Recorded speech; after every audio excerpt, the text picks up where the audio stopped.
എല്ലാവർക്കും മിതാസ് ഫാം ടെക്കിൻ്റെ പുതിയ വീഡിയോയിലേക്ക് സ്വാഗതം. ഇന്ന് നമ്മുടെ പോത്തിനെ കൊടുക്കാൻ വേണ്ടിയിട്ടുണ്ടായിരുന്നു എന്നുള്ളത് ഞാൻ മുന്നത്തെ വീഡിയോയിൽ പറഞ്ഞിട്ടുണ്ടായിരുന്നു. പോത്തിൻ്റെ ഒരു വീഡിയോ വരുന്നുണ്ട് എന്നുള്ളത്. അപ്പോൾ ഇതാണ് നമ്മുടെ പോത്ത്.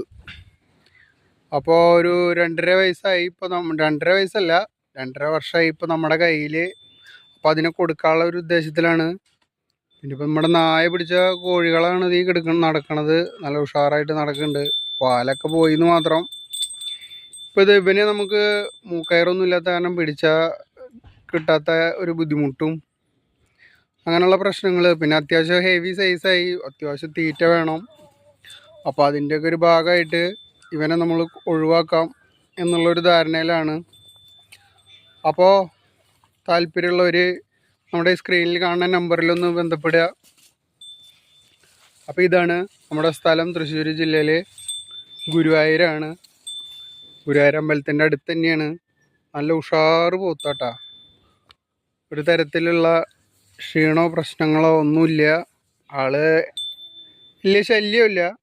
പിന്നെ എന്താ ഒരു കുഴപ്പമെന്ന് വെച്ച് കഴിഞ്ഞാൽ ഓടിക്കഴിഞ്ഞാൽ ഒറ്റയ്ക്കായ കാരണം ഓടിയാൽ നിൽക്കാനൊരു പേടി കൂടുതലാണ്. അതാണ് നമ്മളിതിനെ മൂക്ക് കുത്താഞ്ഞതും. അല്ലാണ്ട് വേറെ പ്രശ്നം ഉണ്ടായിട്ടൊന്നുമല്ല. അപ്പം ഇനി ഓടിയിട്ട് മൂക്ക് പൊളിയരുത് അങ്ങനെയൊക്കെ വിചാരിച്ചിട്ടാണ് നമ്മൾ അങ്ങനെ ചെയ്യാണ്ടിരുന്നത്. അപ്പോൾ ഇതിനെയാണ് കൊടുക്കാനുള്ളത്.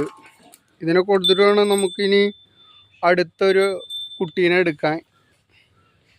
അപ്പോൾ അതിനെങ്ങനെയാണ് പരിചരിക്കുക കാര്യങ്ങൾ എന്നുള്ളതൊക്കെ നമ്മൾ വ്യക്തമായിട്ട് കാണിക്കാം. ഏകദേശം ഇപ്പോൾ ഇതിനെ വളർത്തിയിട്ട് നമ്മൾ വിൽക്കണതാണോ ലാഭം, ഇനി ഒരു എരുമേനെ വളർത്തിയിട്ട് വളർത്തുകയാണോ ലാഭം എന്നുള്ളതിനെ നമ്മളിനി അടുത്തതൊരു എരുമേനെ വാങ്ങാനാണ് ഉദ്ദേശിക്കുന്നത് കേട്ടോ. അപ്പോൾ അതിനെ വളർത്തി കഴിഞ്ഞുണ്ടാവണ ഗുണവും ദോഷമൊക്കെ നമുക്ക് അറിയാൻ പറ്റും.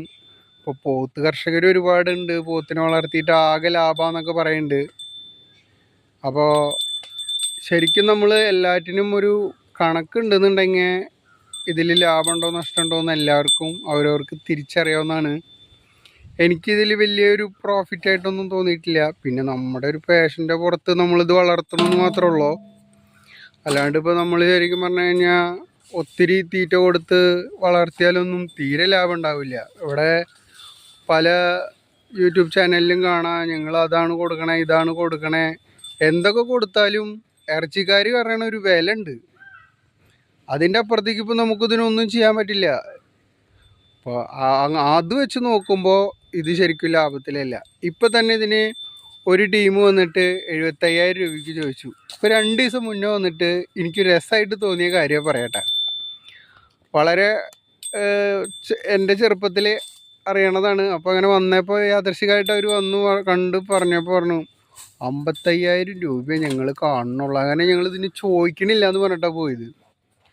അപ്പോൾ ഈ 75 രൂപയ്ക്ക് പറഞ്ഞതും 60,000 തന്നെ, 55 രൂപയ്ക്ക് ചോദിക്കണതും 60,000 തന്നെ.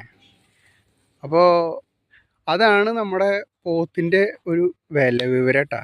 ഇതിപ്പോൾ പാർട്ടി ചോദിച്ച ഒരു വിലയാണ് ഞാൻ പറഞ്ഞത്. നമ്മളിപ്പോൾ ആ ഒരു റേറ്റിന് ഇത് കൊടുക്കാൻ ഉദ്ദേശിക്കണില്ല. എന്തായാലും ഇപ്പോൾ ഇത്ര കാലം തിന്നാൻ കൊടുത്തില്ലേ, എത്ര കാലം തിന്നാൻ കൊടുക്കേണ്ടി വരും എന്നുള്ളതൊന്നും അറിയില്ല. ഞാർക്കെങ്കിലും നല്ല ഈ ഓരോ കർമ്മത്തിനും ഒക്കെ ആയിട്ട് നല്ല പോത്തിനെ വേണം, നല്ല വളർത്തി നോക്കണ നല്ല പോത്തിനെ വേണമെന്ന് ആഗ്രഹമുള്ളവർ ഈ സ്ക്രീനിൽ കാണുന്ന നമ്പറിൽ ബന്ധപ്പെടുക. നമ്മുടെ നാട്ടിൻ പുറത്ത് ജനിച്ചില്ല എന്നുള്ളൂ, അത്രയ്ക്ക് ചെറുതിനെ കൊടുന്നിട്ട് വളർത്തിയതാണ്. നല്ല വളർച്ചയൊക്കെ ഉണ്ടായിരുന്നു കേട്ടോ. ഇപ്പോൾ ഞാൻ ചന്തയിൽ നിന്ന് എടുത്ത പോത്താണ്. നല്ല വളർച്ചയും കാര്യങ്ങളൊക്കെ ഉണ്ടായിരുന്നു. ആൾ ഉഷാറാണ്. പക്ഷേ ആൾക്കാർ വില കാണുന്നില്ല എന്നുള്ളൊരു വിഷമം മാത്രം. അപ്പോൾ നമ്മൾ വളരെ ചെറുതിനെ എടുത്തിട്ട് വളർത്തിയിട്ട് ഇത്ര കാലം ഇതിന് തിന്നാൻ കൊടുത്ത തീറ്റയുടെ പൈസ കൂട്ടണ്ട, ഇതിനെ കയറ് പിടിച്ചിട്ട് അവിടേക്കും ഇവിടേക്കും കൊണ്ടുപോയി കെട്ടുക. അതുപോലെ ഇതിനുള്ള സാധനങ്ങൾ തീറ്റകൾ നമ്മൾ ശേഖരിക്കാൻ വേണ്ടി പോയി വരുന്ന ആ ഒരു ചിലവ് മാത്രം കണക്കാക്കിയാൽ മതി. അല്ലാണ്ട് ഇതിൻ്റെ തീറ്റയുടെ ഇത് ഇപ്പോൾ ആ പിണ്ണാക്ക് കൊടുത്ത് ഈ പിണ്ണാക്ക് കൊടുത്തു എന്നൊന്നും പറയാനില്ല. അപ്പോൾ എനിക്കത്ര വലിയ ലാഭമായിട്ട് തോന്നിയില്ല. എന്നാൽ നമ്മൾ ഈ കുടുക്കയിൽ കാശിടുന്ന പോലത്തെ ഒരു അവസ്ഥയുള്ളൂ. അതും നമ്മൾ ഫസ്റ്റ് ഒരു കുട്ടീനെ എടുക്കുമ്പോൾ 10,000-25,000 റുപ്യ അല്ലെങ്കിൽ 15,000 രൂപ 20,000 രൂപയൊക്കെ കൊടുത്തിട്ട് അത് നമ്മുടെ കയ്യിൽ നിന്ന് ഈ പോത്ത് കൊടുത്ത് ഒഴിവാവണ വരയ്ക്ക് ആ പൈസയ്ക്ക് ഒരു ഗ്യാരണ്ടി പോലും ഇല്ല കേട്ടോ. അത് നമ്മൾ കർഷകർ എല്ലാവരും തിരിച്ചറിയേണ്ട ഒരു കാര്യമാണ്. കാരണം ഇത് പറയാൻ കാരണം എന്ന് വെച്ച് കഴിഞ്ഞാൽ, ഞാൻ ആദ്യമായിട്ടല്ല ഈ പോത്തിനെ വളർത്തണേ.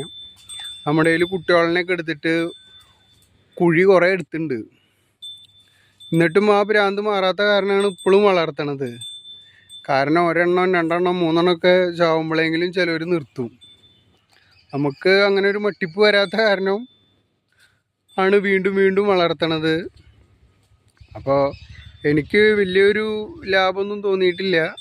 പിന്നെ നമ്മുടെ വീട്ടിലെ ഒരു സാധനം, ഈ പറമ്പൊക്കെ ഒന്ന് വൃത്തിയാക്കാൻ ഒരാൾ എന്ന് പറയണ പോലത്തെ ഒരു അവസ്ഥയുള്ളൂ. അല്ലാണ്ട് കുറേ ലാഭമൊന്നും ഇതിൽ നിന്ന് ഞാൻ പ്രതീക്ഷിച്ചിട്ടില്ല, കിട്ടൂല എന്ന് എനിക്ക് മനസ്സിലായി. അത് വെച്ചിട്ട് പോത്ത് വളർത്തൽ മോശമെന്ന് പറയണില്ല. പിന്നെ വേറൊരു കാര്യം കൂടി, നമുക്ക് 0 ബഡ്ജറ്റിൽ എന്ത് തീറ്റ കൊടുത്ത് വളർത്താൻ പറ്റും, അങ്ങനെയുള്ളവർക്ക് മാത്രമാണ് ഇതൊരു ഗുണത്തിൽ വരുള്ളൂ. അല്ലാണ്ട് നമ്മൾ ഈ പിണ്ണാക്ക്, തവിട്, അതുപോലെ വൈക്കോല് സാധനങ്ങളൊക്കെ കൊടുത്തിട്ട് എന്ന് പറഞ്ഞു കഴിഞ്ഞാൽ ഇതൊരു ലാഭമല്ല എന്ന് വേണം തീർച്ചയായിട്ടും എനിക്ക് പറയാം. കാരണം നമ്മൾ ഇതൊക്കെ കൊടുത്ത് വളർത്തി നല്ലൊരു സൈസായി വരുമ്പോൾ ഇതിന് വില കാണാത്തൊരു സാഹചര്യം കൂടിയിട്ടുണ്ട്.